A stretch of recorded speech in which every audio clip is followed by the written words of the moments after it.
Hello friends, in this video I will show you how to make darker grid lines in Excel.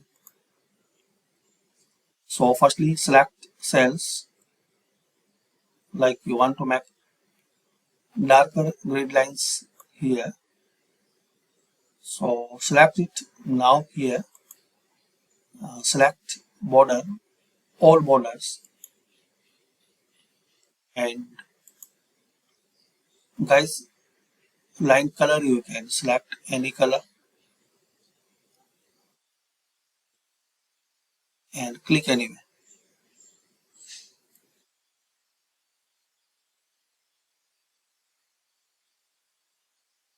So there are guys more styles and colors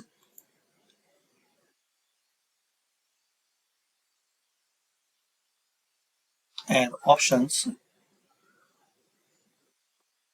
So click on OK. So thanks for watching guys. This is the way you can make grid lines darker in Excel.